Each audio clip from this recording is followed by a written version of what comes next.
Hey there everybody, this is Brian. Today's project is in the kitchen. I have two appliances that need repair.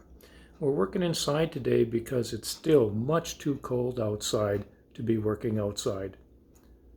So let's go to the stove and let me show you how I fixed it. Stand by. This stove is about a 2-year-old Whirlpool WRF 55.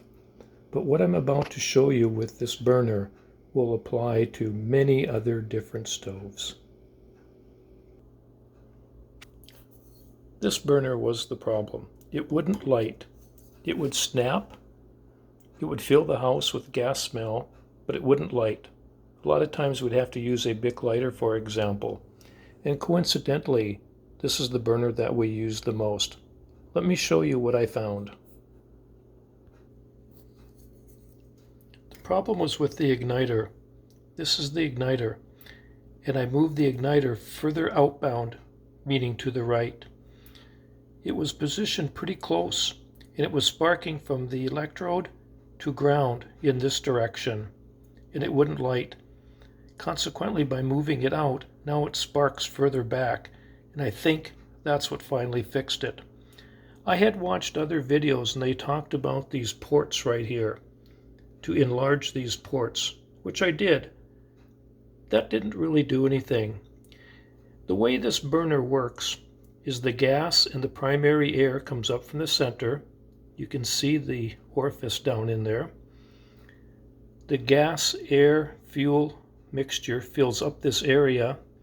Some spills through this port into the combustion chamber, and then the spark ignites it.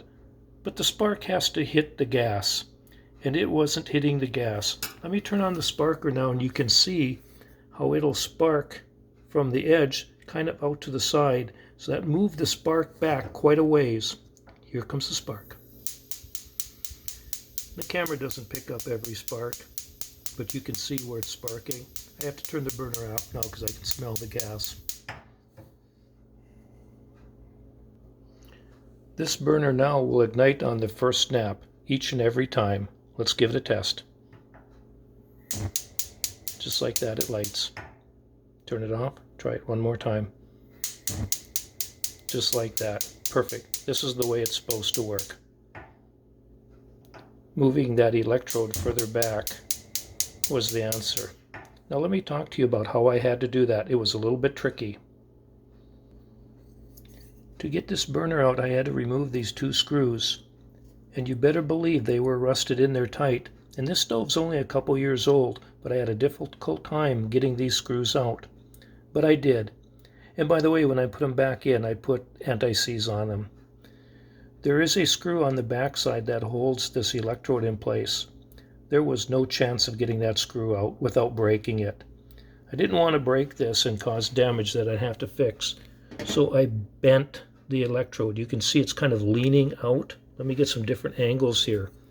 You can see that it's leaning out. That was how I elected to fix it. And you can see now it's out as far as it can go. The electrode is physically up against this cast piece. But I did it just by bending the bracket because I did not want to break that screw off. Then it's just more that I'd have to fix. But this took care of it. I didn't break anything. I used the thread stuff, anti-seize, so in the future I can get this apart. And that's how I fixed it. Job done. Well, there it is. The Whirlpool is working the way it's supposed to. I'm very pleased with it now. Thank you for watching my video. I hope you find this useful and I hope it helps you. Next, I think I'll make a video on how I fixed the ice maker in the freezer. That also needed repair. So, thank you. Look forward to seeing you on the next video.